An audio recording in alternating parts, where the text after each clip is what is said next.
Hey guys, Buildzoid here, and so I've been thinking about the Z690 and all, like, cause it's the hot new thing, right? And DDR5 and DDR4, and well, there's a DDR5 shortage, like a major DDR5 shortage. You basically cannot get DDR5, and so that made me realize that when I did the Z690 motherboard roundup, I wasn't really I wasn't really accounting for the fact that it might be really hard to get DDR5, right? Like I just kind of assumed we'll have DDR5, so just kind of buy whichever motherboard has the feature set you want, and then buy whatever memory matches the motherboard that you chose. However, that is evidently not an option, right? Because good luck getting DDR5. So I decided to pay some more attention to the DDR4 motherboards, and I figured, hey, let's just go through all of the DDR4 motherboards, or at least all of the ones that I'm aware of. I think I got all of them for at least the big manufacturers, so MSI, Asus, Gigabyte, Asrock. But yeah, so we're going to go through the DDR4 motherboards and give them a little bit more thought, though I still think that the best performance per dollar to be had is the MSI Pro Z690-A. Can I also just say that like the naming schemes for motherboards are terrible? Like there's so many -A boards. Asus has a Strix-A, a regular, a Prime-A. Asus also has a -P, which incidentally MSI decided to also have a -P motherboard. It's just like, I have to wonder, is MSI trying to trick Asus customers into buying MSI motherboards by using the same naming scheme? At the same time, you also have like an Aorus Pro from Gigabyte, right? So MSI has like Pro Z690-A, and it's just... And Asus, I think, also might have a Pro branded board. Anyway, so yeah, motherboard naming schemes are terrible. I miss... Well, actually, no. At one point, we had a time where everybody was just using like gaming and numbers. So you had like Gaming 5 from Gigabyte, and I think you could also get a Gaming 5 from MSI at the time. So that really wasn't any better, but oh well. So let's get into it. But so I still think the Z690-A Wi-Fi DDR4, like this is the ruler. In my opinion, this is the motherboard you measure the other motherboards with because it kind of does all the things, right? Like, we've got a decent rear I/O with 2.5 gig LAN from Intel. You get your Wi-Fi from Intel. You can also get the motherboard without Wi-Fi if you want it extra cheap. And I do realize $220 is not a very cheap motherboard, but by Z690 motherboard standards, that is extra cheap, right? Like Z690 boards do not get very cheap in general, so that's, yeah. But you get your Wi-Fi 6E if you want that. You get BIOS flashback functionality. Not sure why you'd actually need that at any point on Z690. Intel doesn't have a habit of putting out more than two generations of CPUs onto a single socket unless something goes very wrong. But in that case, they still usually put out a new socket anyway, just because they're Intel and, shuffling a couple pins around or changing what some of the reserved pins do and going like, hey, new socket. It's not actually that difficult. But yeah, power delivery wise, this will power anything you can put into the socket as long as you have halfway decent case airflow. If you're on like a 12600K or something, you don't really have to worry about it at all. 12700K and 12900K depends how hard you're pushing them. But at stock, this motherboard will run anything you can put into it just fine. You get troubleshooting LEDs, which I'm really a big fan of. Also, MSI has as far as I'm aware right now, a really good track record with DDR4 overclocking for Z690. Which is not something you can say for some of the other manufacturers, and we'll get to that. So this is sort of the, like, if you're considering a DDR4 motherboard, I don't know why you would get anything other than this, because this kind of already does all the big Z690 things. You've got your 4M.2 slots, VRM will power your CPU, like, it does everything as far as I'm concerned. You even get two 8-pins for your 600-watt CPU that'll never exist on this socket, but yeah, anyway. Let's move on to the next board. So MSI also has the -P, which is basically a -A but worse, right? We've got less USB ports. You drop the BIOS flashback. This is supposed to be cheaper, and honestly, it's not a. Actually, it's kind of a pretty major downgrade, isn't it? You only get two M.2 slots for actual SSDs. This one looks to be for Wi-Fi.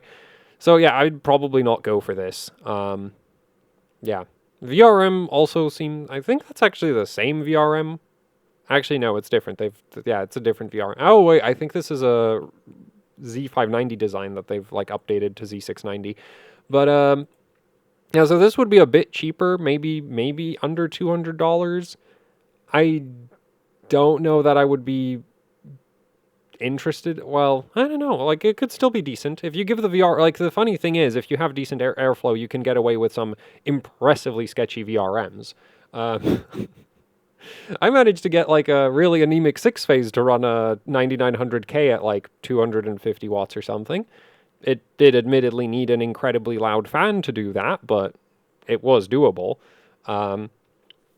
But yeah, so this would also be an option if you were just hell-bent on getting as cheap a Z690 motherboard as possible, and this still has a 6-layer PCB, as far as I'm aware.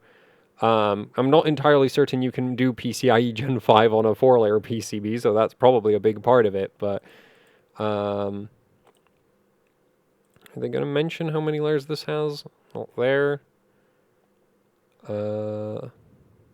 Reliable components. Yeah, 6-layer PCB, of course, because I guess you really aren't going to be getting PCIe Gen 5 on a 4-layer, I'm assuming.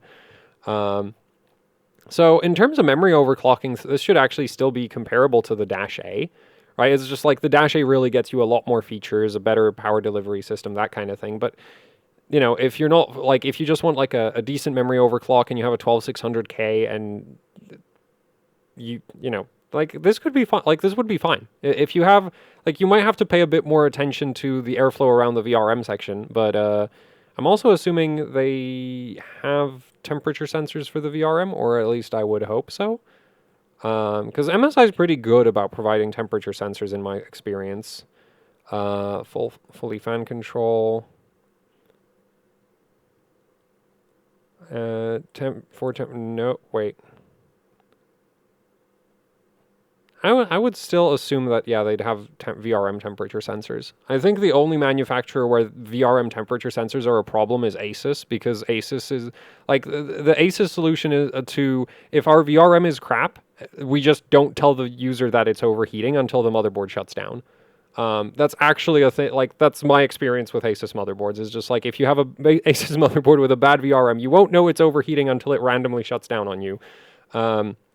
Because they just, like, why would, you know, like, the sensor is there, it's just not accessible to any software. Anyway, so with this, I would hope there's temperature sensors accessible to software. But honestly, like, this is still fine. It's just very, you know, low on the feature set.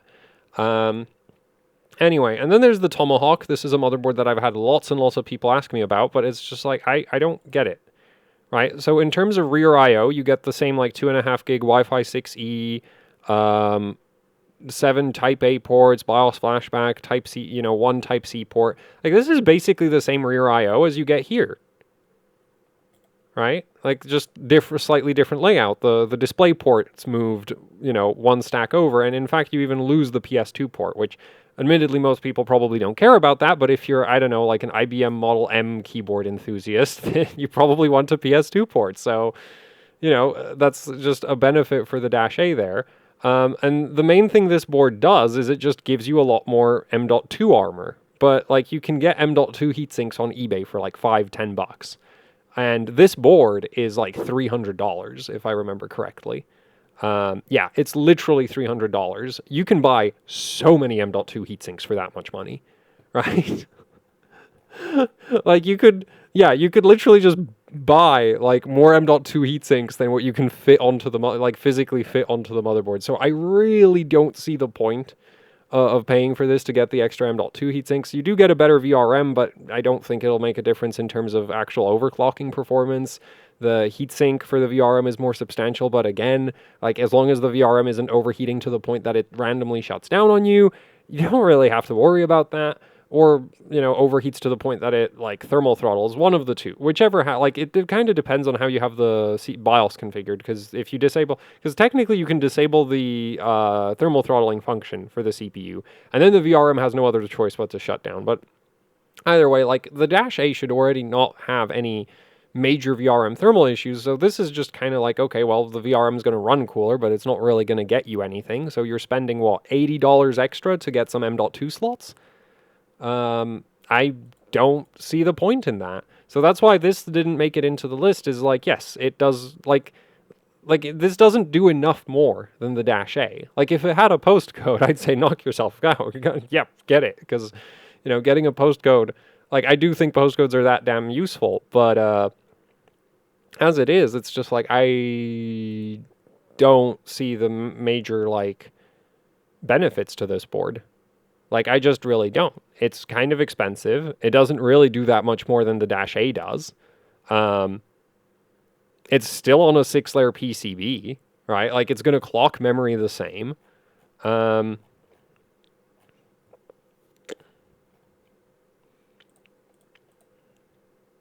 not sure where they mention it, but it's on a 6-layer PCB.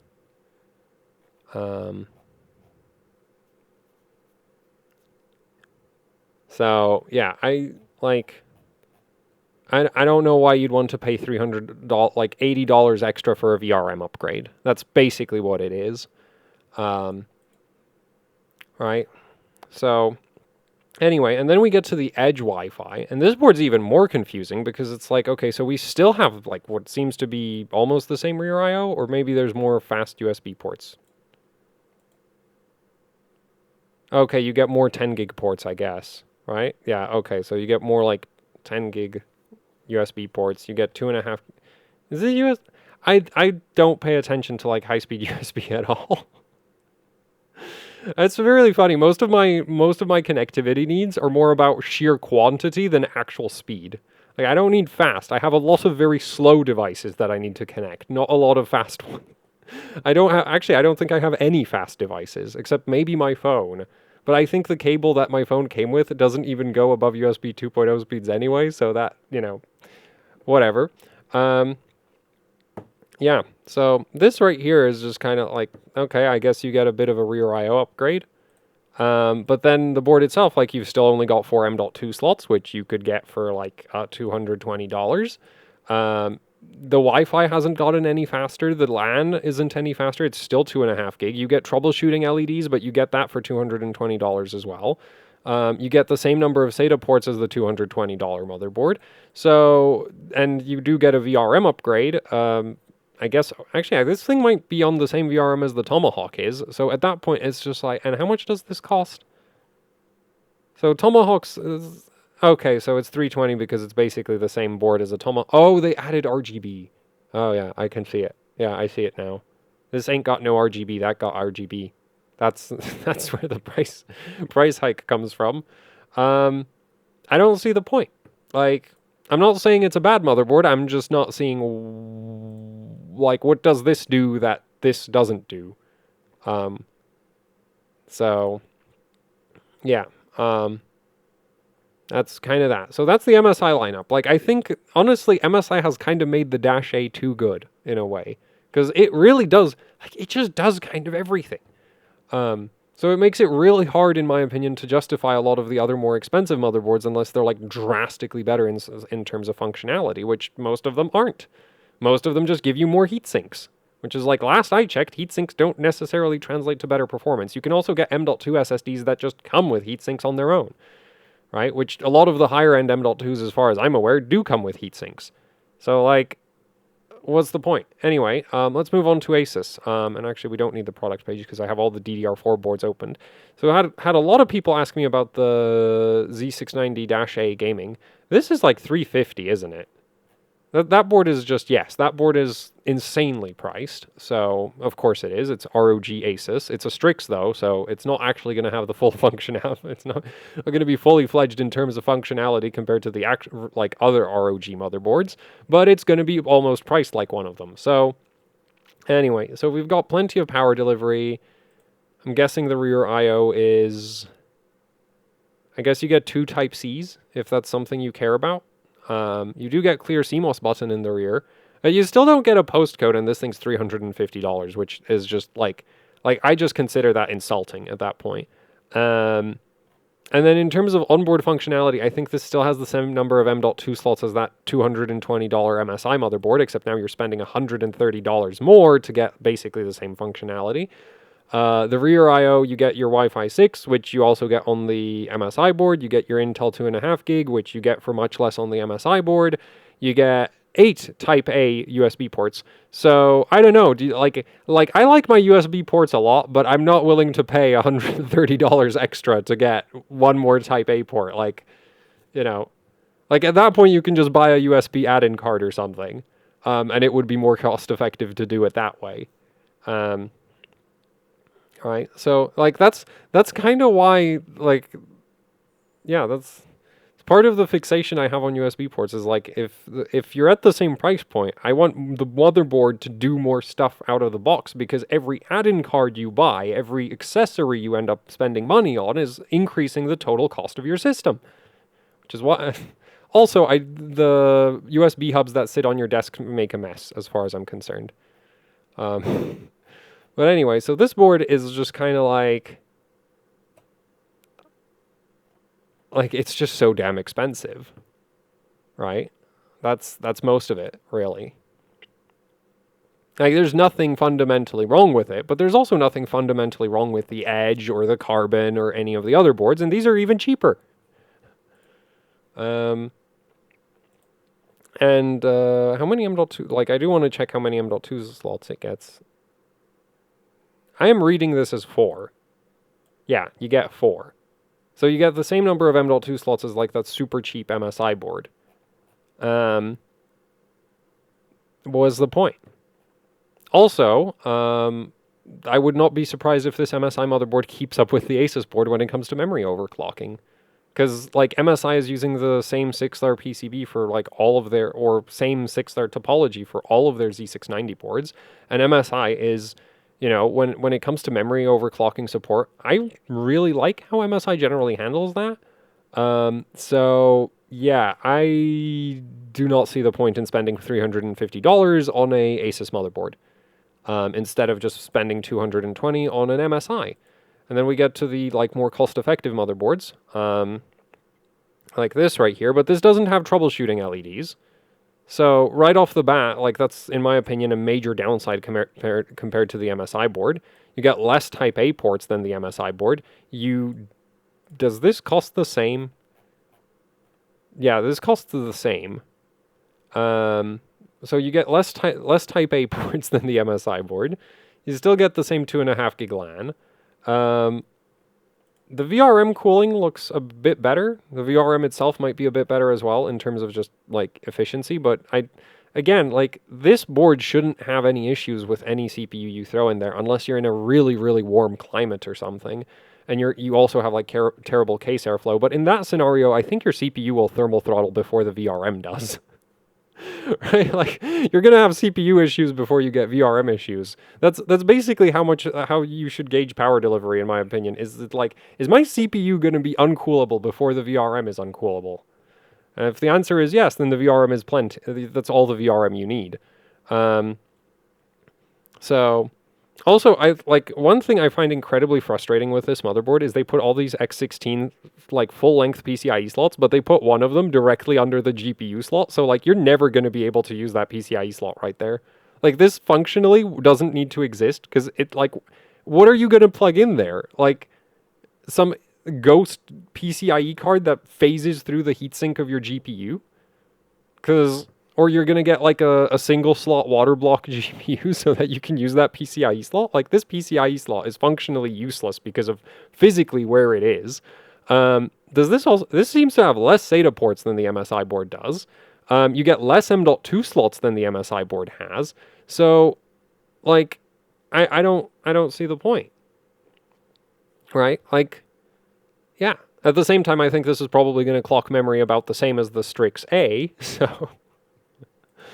but other than that, actually, no, this will probably have some major, like, features removed from the BIOS to justify the cost of the Strix board, but, yeah, honestly, like, this board is just, like, it's a Dash A but worse, right? Except that the cooling system for the VRM looks a bit better, but I don't think that'll really matter. Anyway, then we get the Tough, which is just, well, at least it has troubleshooting LEDs now, but it's like, okay, so the rear I/O is still, well, I guess if you're prioritizing Type-C connectivity, this can make sense. Really nice VRM heat sinks and VRM itself. Like, if you're, like, I'd say that, well, the thing is, I've seen a review from Tech Yes City of this board, and apparently the audio on this thing is terrible, so I don't regret not including it in the roundup. This does have 4 M.2 slots, so we finally got feature parity with MSI. Actually, no, you only get 4 SATA ports. Now, admittedly, you can't use all of the SATA ports and all of the M.2 slots at the same time, but in my opinion, like, it's better to just have a motherboard that is more flexible in terms of what you can connect, especially if it's cheaper, right? Like, if I'm spending more money on the motherboard, there shouldn't be any sort of like, oh, you're losing the option to do this. Like, that shouldn't be the case. I am spending more money. The motherboard should just do more across the board in everything. That's the whole point of spending more money, in my opinion. We have another functionally useless PCIe slot over here, right? It's hanging out right under that X16 slot. I think MSI gets that. Yeah, MSI gets that. Like, they do not put PCIe slots right under the GPU because you can't use those. There's a GPU there. And Asrock also gets it, if I'm not mistaken. I think it's really just Asus that does that, where they just shove a PCIe slot into a location where, like, physically you're never going to be able to use it unless you're not using a GPU, which is weird in a Z690 build, yeah. Right? Like, Asrock gets it, Gigabyte gets it, Asus don't get it. I think Asus gets it, they just don't want, they don't care. It's just like, it'll make our feature list, our spec sheet longer if we just put a PCIe slot somewhere where you can't physically use it anyway. Yeah, like Asrock doesn't do that. Gigabyte doesn't do that. Gigabyte uses the same PCIe slot layout on basically every single motherboard they make. Yeah, like, so we have this, and then they have like this closed off X4. It's like, what? Because somebody's going to get too much utility out of that PCIe slot. We can't have that. Not that that's a huge issue. So, like, but the thing is, like, this board's $270 though. And it's just like, actually, no, it's even worse than that. It's $290. I don't believe that's correct, right? That can't be. No, that's the Newegg price. This is $290. So for this much money, you could just go get the MSI Carbon. And I think the Carbon might actually have a better audio setup. Yeah, you get an ALC 4080. Whereas this board, the reason why Asus doesn't specify what onboard audio it has is because it's on an ALC 897, or like it's on the same audio as the super cheap MSI motherboard. So, like, you know, I guess you could actually say that the audio on this is actually bad, but I don't test audio myself, and I'm relying on the Tech Yes City review for this. But yeah, Tech Yes City did a review of this motherboard, and apparently the audio is really not great. So I don't know what you're paying for when you spend almost $300 on this thing, and you get functionally a MSI-A with a bigger VRM, which is like, did you really need the bigger VRM? Like, the -A will already do basically any CPU you need.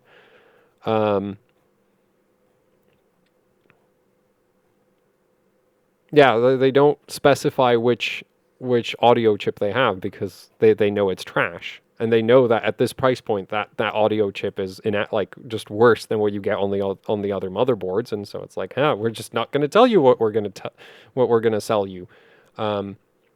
Anyway, then we get the Asus Plus D4, which this is an MATX motherboard. So Asus is very lucky that MSI hasn't made an MATX Z690 board yet, because if they did, I think Asus, like, there wouldn't be any Asus motherboards worth recommending except for the Apex, and maybe but that's not a DDR4 board. Like, there's that DDR5 MATX board from Asus, which is cool because it's a MATX DDR5 board. But anyway, so this is $190.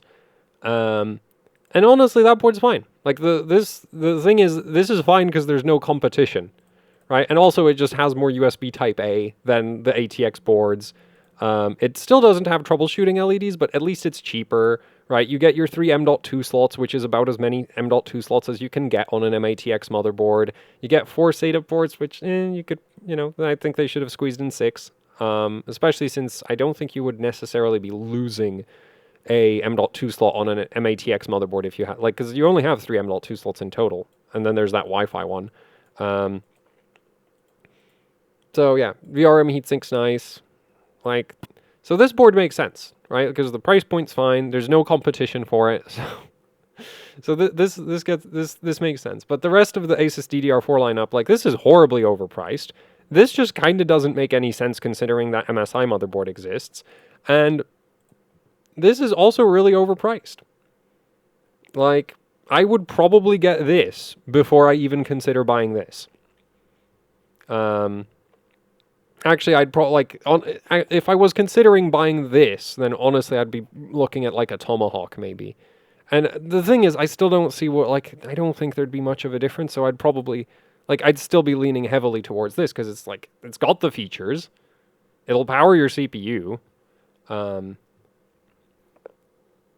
So yeah, that's kind of my outlook on that. And now we get to Gigabyte. And so Gigabyte is the case of I've not yet got my DDR4 Gigabyte board. It's coming soon. But from what I've heard, the current DDR4 support from Gigabyte is terrible. There is major memory training issues on the current DDR4 BIOSes, where if you run more than 1.5 volts VDIM, it doesn't train. If you, I'm assuming there's also just a bunch of incompatibility with various memory chips. So I am expecting hell when I get my DDR4 Gigabyte board. Whereas for MSI, I've only heard that MSI currently their DDR4 support is perfectly fine. So that's kind of why I'm and Asus, I've heard the same. Asus doesn't seem to have any DDR4 support issues. Asrock also doesn't seem to have any DDR4 support issues. It's really just Gigabyte, apparently, they're massively behind on DDR4 support. So I don't know, maybe in a couple months they'll fix it, and then the DDR4 Gigabyte boards will make sense. But right now, I wouldn't recommend them, mostly because of the DDR4 support. But in some ways also, say the UD... I mean, this does have a ton of USB Type A ports, which is really neat. If you need a lot of USB if you need a lot of USB ports, this is nice that the board just sort of comes with them. You get troubleshooting LEDs. How much does this cost? I think, yeah. So this is competing with that MSI motherboard, but then it's so in terms of feature set, this is fine. It's just you're probably going to be completely screwed on the memory support. And also, you lose one M.2 slot. We can't forget that. I grilled Asus for that. So, yeah. VRM-wise, this is better than the MSI board. But again, worst case scenario with the MSI motherboard, you have to put a fan in the socket area so that the VRM runs a bit cooler. But worst case scenario, if the motherboard just sucks at memory overclocking, you're just kind of screwed. You're not going to go and rewrite the BIOS to have better memory training routines. That's not really a viable option. So, I'd rather have a motherboard that runs slightly warm on the VRM and has good memory support than a motherboard that has trash memory support and doesn't overheat. It's just kind of or more doesn't need extra cooling. Right, and also if you're on a 12600K, the power delivery requirements are a lot lower than for the 8-core CPUs. So, yeah. So this right here is just kind of this just falls into the same situation as, similar situation to the Prime from Asus, though admittedly I do like the rear I/O on this quite a bit. It's just kind of the DDR4 support is apparently awful. And which I'll be confirming for myself when I get my DDR4 Gigabyte board. And you do get less M.2 slots than from that similarly priced MSI board. So, yeah. Also, I think this is on Realtek LAN, whereas the MSI board is on Intel LAN. Though, as far as I don't know which of those is currently better. Oh, apparently this is probably on an ALC897 as well, because Gigabyte also won't tell us what audio chip this is on. Yeah, you get Realtek 2.5, but I don't know if there's any which between the 2.5 gig the 2.5 gig LANs. I don't know which one's best. So I'm not putting too much weight on that, though. At the same time, it is worth noting that all of the higher end boards do use the Intel 2.5 gigs, so maybe that's better. I don't know. I wanted to check if they mention what audio chip they have. They do not. So yeah, I'm going to assume this is on the ALC897. Why this is one of the things, I'm not going to start reviewing audio, onboard audio on motherboards, because it just doesn't interest me. And if you really care about audio, in my opinion, you should just get something external. Again, I don't do audio reviews. It's just that, that would be the thing I would go for. I'd probably go for something that goes optical from your system, optical out from the system into an external DAC. And this also doesn't have an optical port for that matter. So anyway, but it's so frustrating that motherboard manufacturers are so quick to just hide specifications. So yeah, anyway. So this is the DDR4 board I'm going to be getting, the Pro, which has a postcode, which will hopefully make the terrible DDR4 support a little bit less annoying, but we'll see about that. Yeah, so this is still on the same 6-layer PCB though, and it should be the same memory topology as the UD. So if I have issues with this, then this is obviously going to be the same. Anyway, this gets 4 M.2 slots. This is, I believe, a $300-ish motherboard. It's one of the cheapest boards with a postcode, which is why, that's why I put in the request for that one specifically. Though apparently that board doesn't currently exist. You can't buy it, which is really, kind of annoying. But yeah, eventually it'll be available. Maybe by the time this is available, they'll fix the BIOS. That would be ideal. And this is on Intel 2.5 gig. I think this is on a better audio chip that they might actually tell us what audio chip it is. Yeah, they do. As soon as it's a good one, they'll tell you. Apparently support for 5600. Oh, really? Oh, boy. I have my doubts about that. I kind of feel no, I have my doubts about that. I have serious doubts about that. We'll see. We shall see. So maybe the reason this board is delayed is they're fixing the memory support.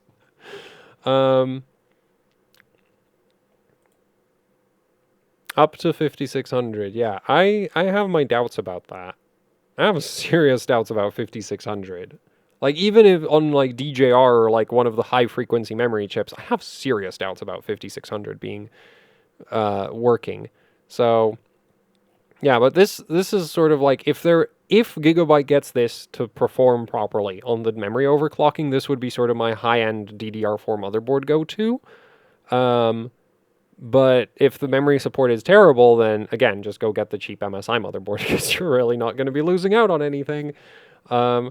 Because the funny thing with postcodes is having the postcode is great, but if the postcode is only telling you that the motherboard will not train and there's nothing you can do about it, then it hasn't really helped you with anything, right? So, yeah, anyway, hopefully, this would be my go-to DDR4 board if Gigabyte gets the memory overclocking to work. So we'll see about that. Also, I've realized that maybe this might be on a slightly different topology because I don't think they spec 5600 for this. Yeah, no, they spec 5333. Huh, okay. That's interesting. I wonder what other boards then share the topology. This is also 5333. So maybe the Pro is actually... But this is still a 6-layer PCB. And my past experience with Gigabyte is that they generally just copy-paste around their memory topology. A lot. They will literally use the same topology on every motherboard that has the same layer count and the same physical size. So if it's ATX, 6 layers, it should be the same. Unless there's something else that's being changed, but I can't imagine what it... I don't know what it would be that they're changing. It looks the same to me. The Elite, literally, you can see how they even have that space, Yeah. The Elite is probably the exact same PCB. The layer count indicator's in the same spot. The buttons are in... Yeah, the buttons are in the same places. The SATA port's in the same place. The VRM is, I think, the same. They've just changed the power stages, which, fun fact, the power stage... a big thing for a lot of the newer power stage standards is to keep the footprints compatible so that you can drop in different power stages depending on what exactly you're building. Anyway, this has 4 M.2 slots. So this really should be the same as the Pro in terms of basically everything. For memory overclocking. So yeah, that'll be very interesting if this... Maybe this is delayed because they're fixing the BIOS and then it'll do 5600. I don't know. We'll see. We shall see. Or maybe it won't do 5600. which is sort of my expectation is that it just won't do 5600, and that even 5333 will be a hell of a struggle. Yeah, we shall see though. So this is on an ALC 1220.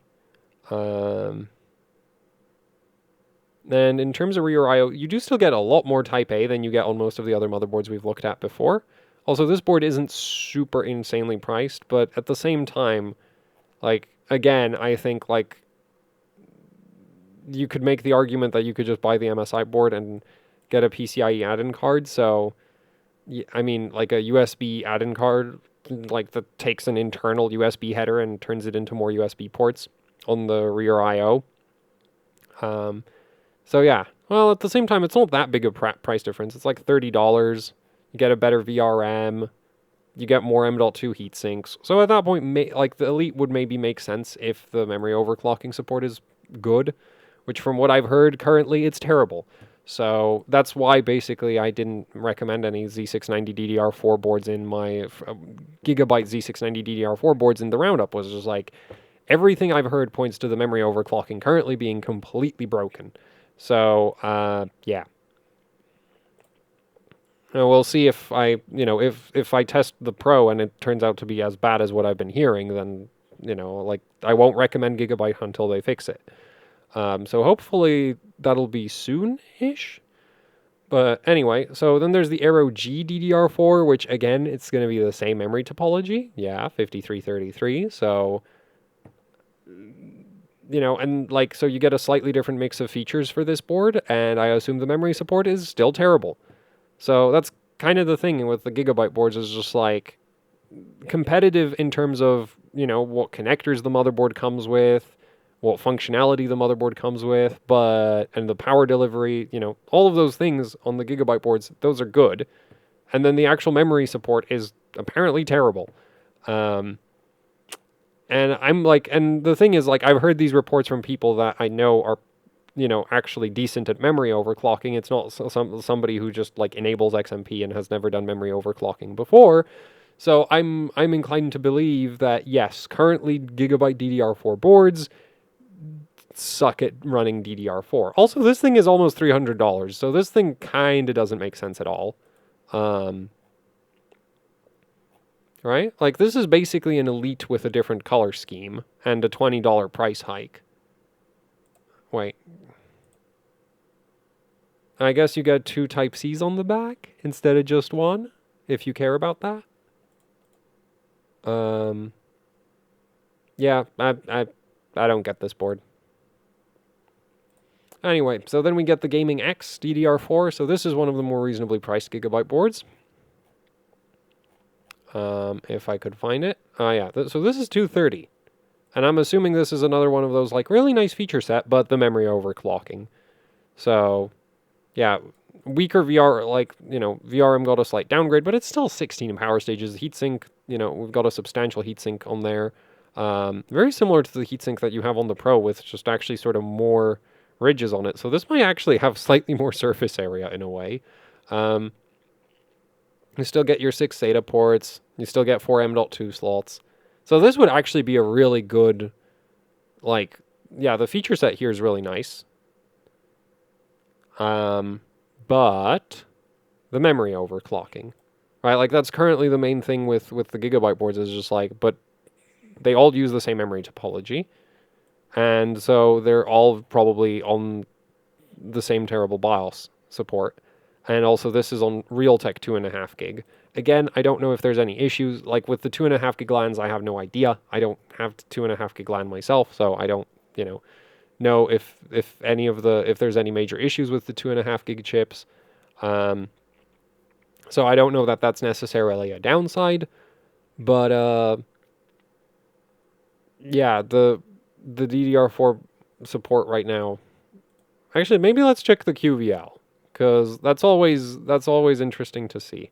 They don't even have a DDR4 QVL. Uh-oh. Does this have a QVL? Okay, this has the new fancy QVL.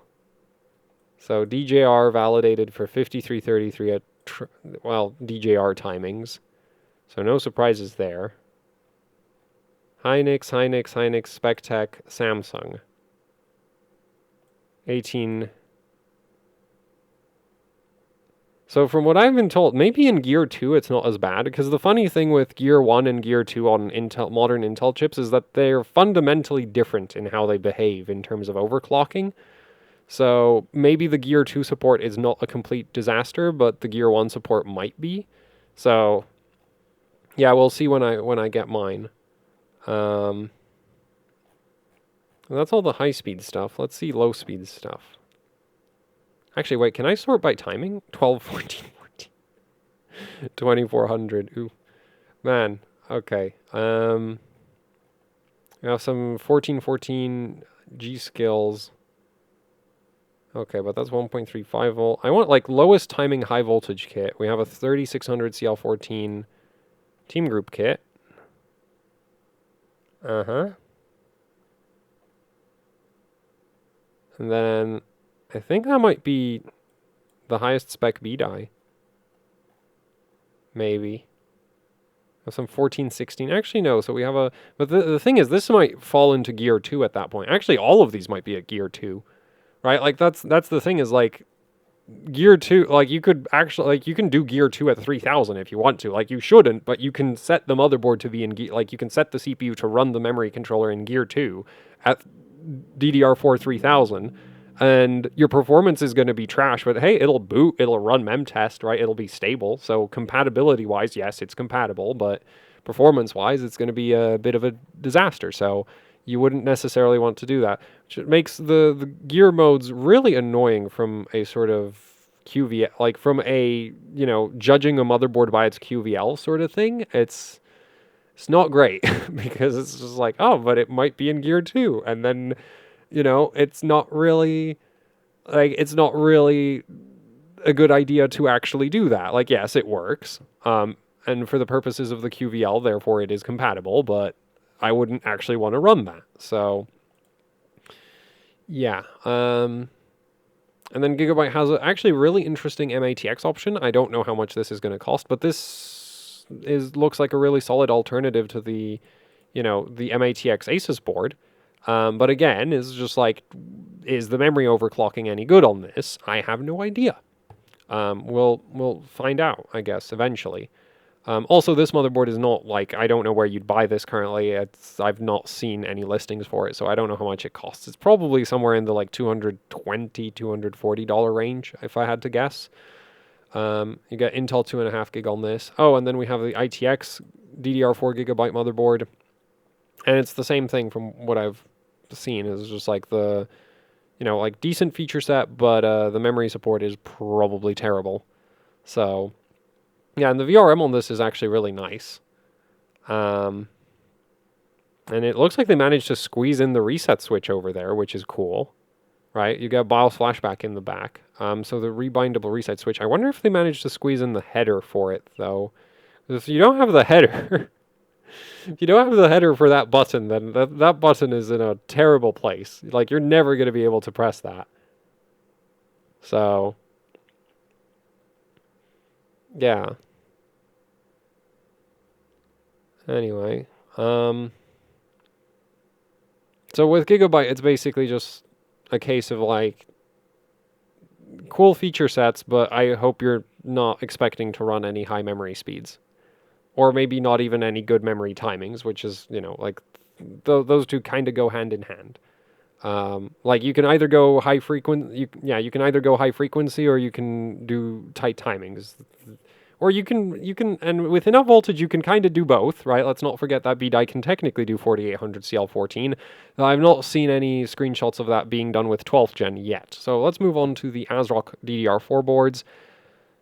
And there's this thing, which might actually have better memory support than the ITX Gigabyte board. I would not necessarily be surprised by that, but I do not trust a VRM where, like, almost half of it, doesn't have a heatsink. Right? Like, would you trust a VRM where almost half of it doesn't have a heatsink? And the half that has a heatsink is, yeah, that's a heatsink, all right. And with, like, a stock CPU on this is probably fine. The nice thing with ITX boards, which is a little advantage that they get, is because the VRM is jammed right up against the socket, you have really low like power plane power losses. And also they generally have relatively high layer counts. Even low-end ITX boards will have rather high layer counts because there's just not enough space otherwise. But yeah, right, like 8-layer PCB. Like for comparison, on ATX motherboards to get an 8-layer PCB, you need to usually spend at least $400. And this comes with an 8-layer PCB, and it's probably like one of the cheapest boards there is, or one of the cheaper motherboards out there. But at the same time, it's just kind of like the VRM probably will overheat with any of the 8 cores. I mean, like, the thing is, like, this is one of those boards where it's like, if the VRM wasn't so bad, this would be really cool. Like, they even put like, yeah, this is a cool board, like, in terms of feature set. It's neat. It's just that I don't trust it to power any of the higher-end CPUs. Honestly, I wouldn't be too surprised if this thermal throttled with a 12600K, depending on what exactly you're doing. So, yeah, it could be like a fun board for maybe messing with like SuperPi 32 million, right? Because that's a single-threaded benchmark, but I wouldn't build a daily system around this. I don't know, like, depends, like, if you slap a fan on the VRM, it might be fine. If you slap a Delta fan on the VRM, it'll probably be fine. But yeah, like this, so this board is kind of like you'd need to test this. And unfortunately, I've said so many mean things about Asrock that Asrock won't send me motherboards. So I don't know, maybe if this shows up in the UK for like a not totally insane price, but it's a Z690 motherboard, so, you know, let's not get our hopes up. I might buy this and check this out, just because this might actually be a really cool like DDR4 memory overclocking motherboard for Z690, because it's 1 DIMM per channel, it's ITX. At the same time, like, ITX boards go one of two ways. They're either really good or they're really bad, because the lack of space. So on the really good side of things, like, you have 1 DIMM per channel, which inherently improves memory overclocking. On the other hand, ITX boards are so dense that you sometimes end up with serious memory overclocking issues because of just how much stuff is getting crammed onto the motherboard, and some of that stuff directly interferes with memory overclocking capabilities. So yeah, and also Asrock isn't exactly claiming a super high DDR4 memory speed here, so this might suck. It might not, but it it might not be better than MSI, but it'll probably be better than Gigabyte. Like, who knows? So this is kind of a board that I'd like to test this, right? Like the low end, like, yeah, because this isn't like some of the other motherboards from Asrock where it's just like this looks bad and almost certainly is bad, like this right here. Well, actually, the VRM on this might be okay, but the memory support doesn't seem to be great. You do get troubleshooting LEDs somewhere. They're somewhere. Wait, do you not get troubleshooting LEDs? Asrock's usually pretty good about providing those. Did they ditch those? If they ditched those, I'm going to be really upset.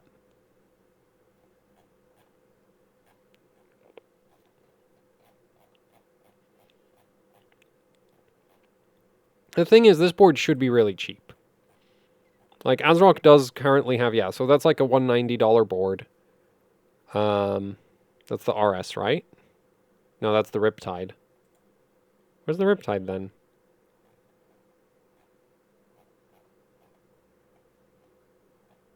Well, the RS and the Riptide are basically the same. Except the RS, I think, is on DDR... Oh, no, this is on DDR4 as well. Right, so the Riptide has a slightly different rear I/O, which actually, that's kind of the... not the strongest part of the motherboard.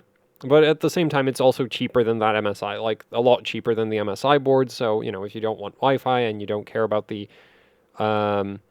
The thing is, I feel like with this board, you're giving up a lot. You do still get 3 M.2 slots, so at least, like this is a good alternative if you're comparing it to this.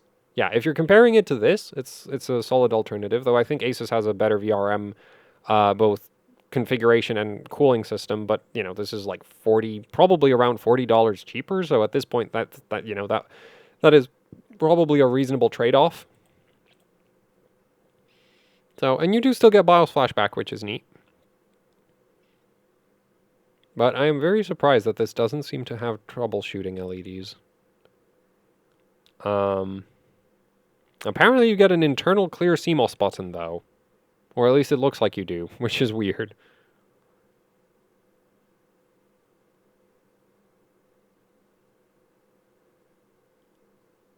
Anyway, so this isn't completely stupid as a, low-end DDR4 motherboard. But it is very much a low-end DDR4 motherboard. Now, this, on the other hand, I wouldn't touch with a 10-foot pole. Somehow, this apparently supports better memory overclocking, but, I do not trust this VRM. Actually, it's still better than this. But this is bad. Like, the thing is, this is kind of like, yeah, I expect this to be terrible, but this is also terrible, and yeah, I'd rather not with this. Interestingly enough, it does seem to have, actually, yeah, the rear I/O is nicer than what you get on the Riptide in some ways. Does this have troubleshooting LEDs? Oh, it does. Wait a minute, how does... Wait, oh, maybe the Riptide has them in a different arrangement? You know, this is why you should check the motherboard manual. The manual is always way more useful than the product page.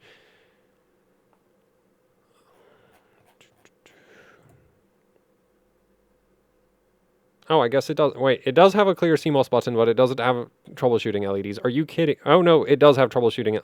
What? Why do they, have them, in random locations? I swear, that's one thing with Asrock, is just, they are so inconsistent with, well, everything. It's just things, and, things are in random places for no apparent reason. And this has a clear CMOS button for some reason. I have no idea why. Also, why is the memory support bad? Do I want to check the QVL? I do. Actually, you know what?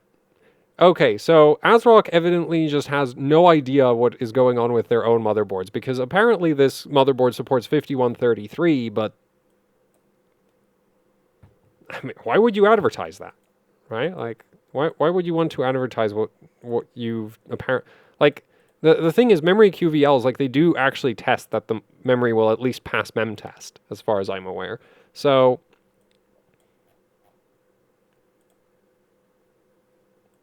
I don't get it. Why, Asrock things, literally Asrock things.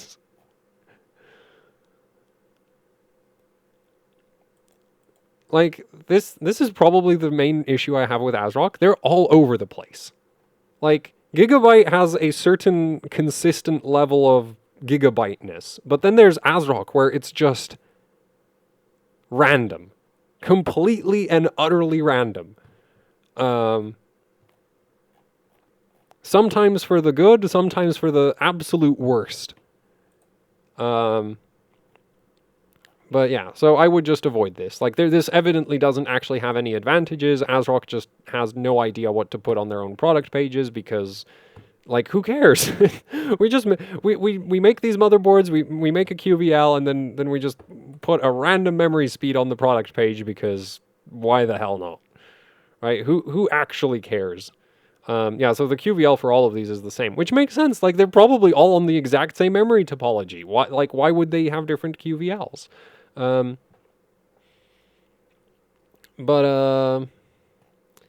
Yeah, this right here. So now we have the Steel Legend. And the problem with the Steel Legend is very simple. It's kind of expensive. It's $250. The VRM is not great. In fact, I think this is the same VRM that you get on... Yeah, that sure does look like the same VRM that you get on the Riptide, doesn't it?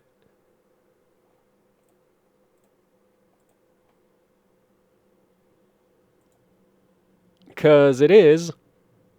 Apparently, it gets even worse MOSFETs. Peak Asrock.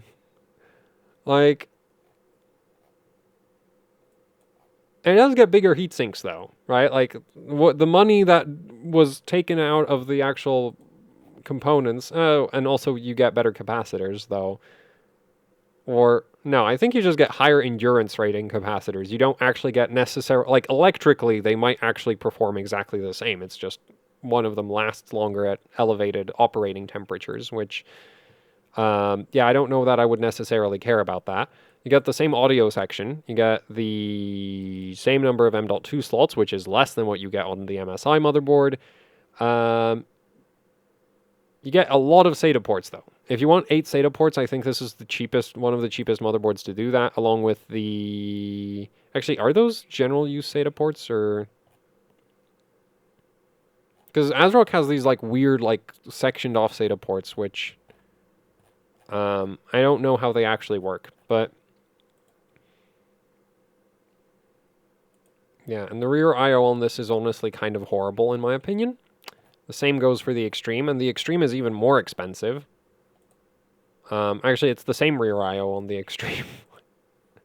Oh wait, no, they added a LAN port. They added a LAN port, but yeah. So you get Intel 1 gig and Realtek 2.5 gig, which is just like oh, I guess you get better audio on the Extreme, and a slightly better VRM. So, like, I don't know. I would just go and get the MSI board in that case. Like, yeah, I'd probably just get this. How much does the Extreme cost? The Extreme is $290, so you could literally just buy a Tomahawk instead and get, like, I'm assuming with audio codecs, bigger number means better. And this is on an ALC 4080, which I'm assuming is better than 1220, right? If somebody knows more, they can correct me. So, and the Tomahawk has a better VRM and costs $10 more. And also, I think it might have dual LAN. No, it doesn't have dual LAN, but it does have more Type A ports. And you get 2.5 gig Intel instead of that, like, 1 gig Intel, 2.5 gig Realtek mix. Also, you get MSI BIOS, which is a significantly better BIOS than what Asrock will put on any of their motherboards. Though, admittedly, their Intel BIOS is not anywhere near as horrendous as their AMD BIOS is, which is also another thing. Like, with most other manufacturers, the AMD, like, the difference between the AMD and the Intel BIOS is just, like, you have different options based on what CPU is there. But, like, Asrock AMD BIOS is drastically different from Asrock Intel BIOS, for the worse, as far as I'm concerned. Like, their AMD BIOS is horrific, whereas I've actually relatively liked their Intel BIOS on some motherboards. Keyword some, not all. So, yeah. Honestly, for DDR4, I still think you should probably just get a Dash A. And if you're feeling like something more expensive for no other reason than, hey, I've got money to burn, then I guess get a Tomahawk. And then if Gigabyte ever gets their memory overclocking support together, then Gigabyte would actually have a lot of really strong DDR4 options. Asus just needs to lower their prices, though I've heard apparently Asus is running a promo for, like, bundle deals if you buy an Asus motherboard and an Intel CPU. So evidently Asus is fully aware that they're ripping you off. So, you know, like, I guess if you're going for one of the Asus bundle deals, it's not a complete disaster. Yeah, I don't really see, like, a real upside to getting an Asus motherboard for a comparable price to an MSI motherboard, because, like, I personally prefer MSI's BIOS to Asus BIOS. But yeah. Like, I'd say at that point, like, that's personal preference. I just think MSI's BIOS is a bit better organized and, like, they actually label things properly. Whereas Asus has a really bad habit of just naming things based on Asus naming conventions instead of normal naming conventions, which I find very annoying. But yeah, so that's kind of my, like, going through all the DDR4 boards. I'm not seeing a reason to change my mind.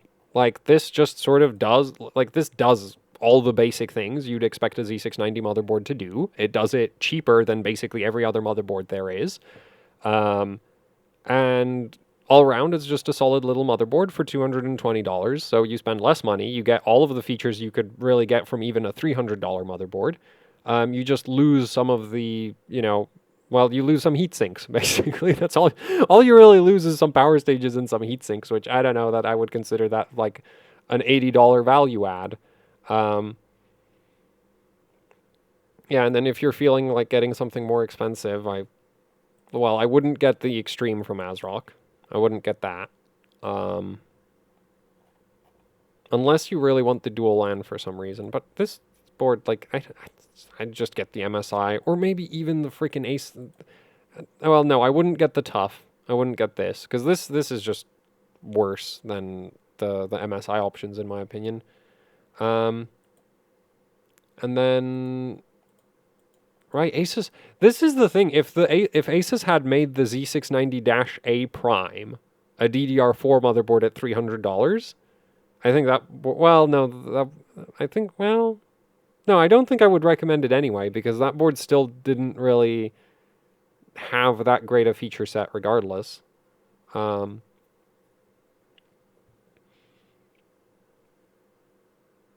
Yeah.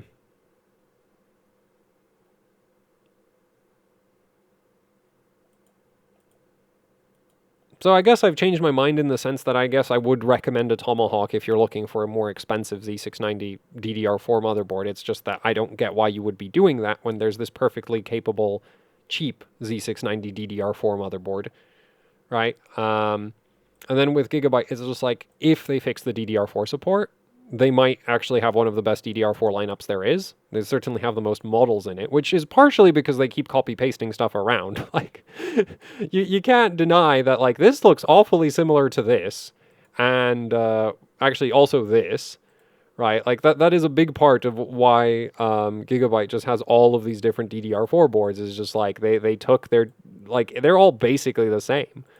Right, like they're swapping the power stages by just dropping in different specs of power stages in the same physical form factor, so the same package, and so you can have like a million different motherboards using the same design.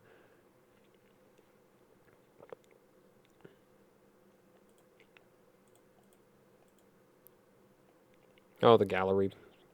Actually, I think from the key features page this works better, doesn't it? I hate Gigabyte's animated website so much. It's so annoying.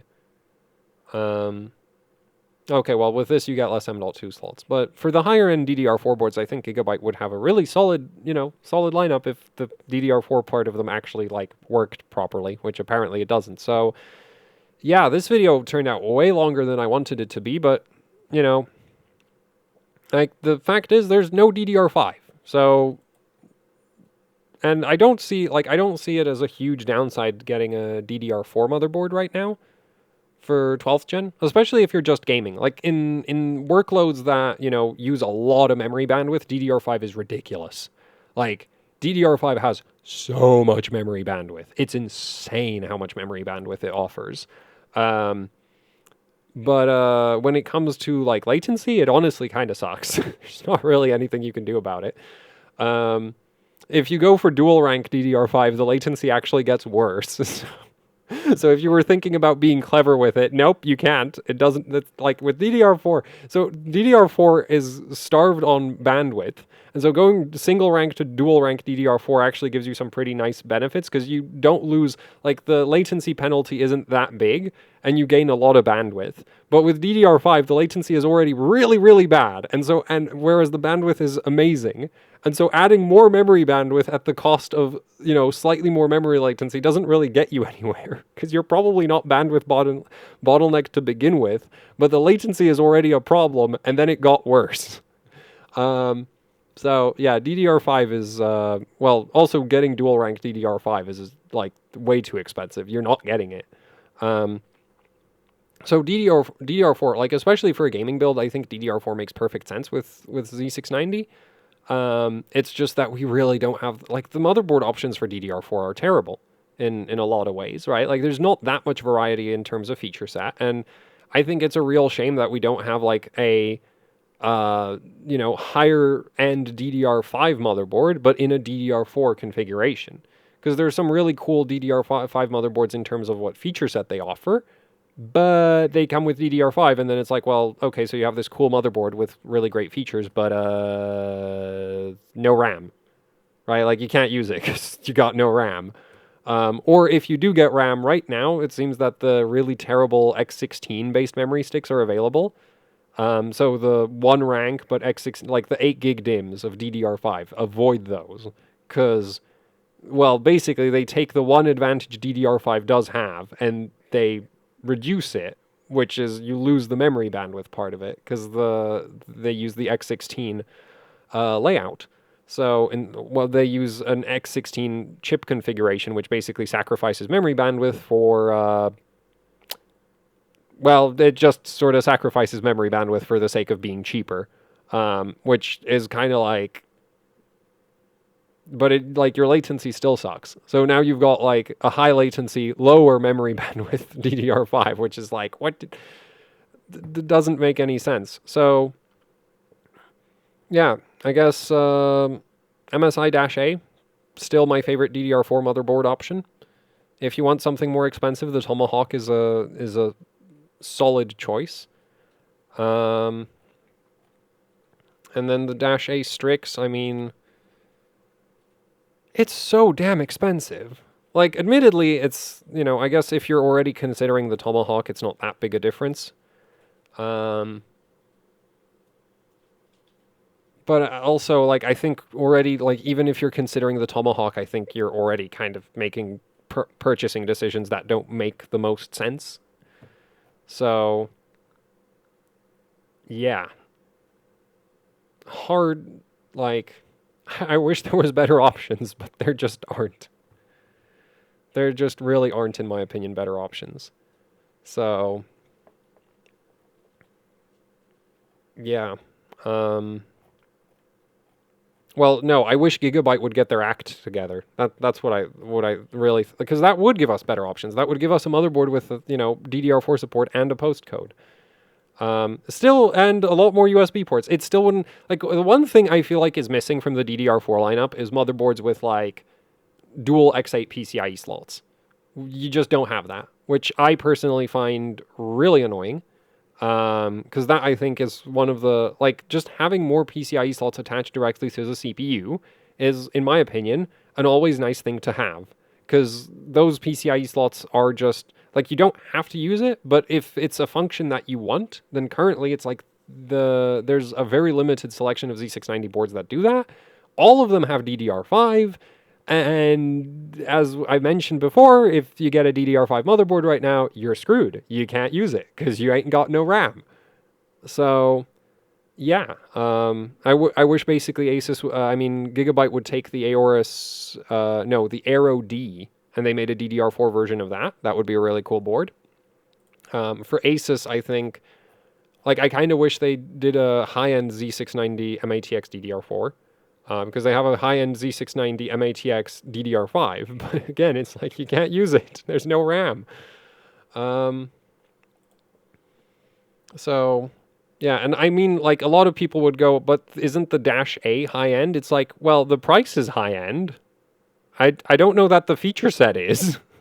It's certainly very expensive, but I don't think it's even on an 8-layer PCB. Like, I'm pretty sure this is still on a 6-layer. Right, and you don't even get the classic high-end motherboard functionality. Like, you don't get it. You don't get the dual X8 support because you just don't. It's Asus. They don't believe in dual X8.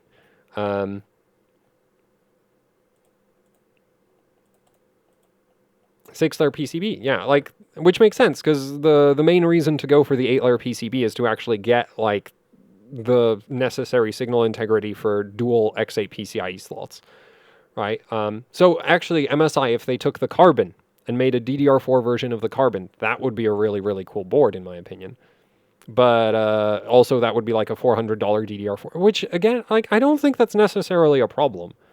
Right? Because currently, the main issue with DDR5 is that it physically does not exist.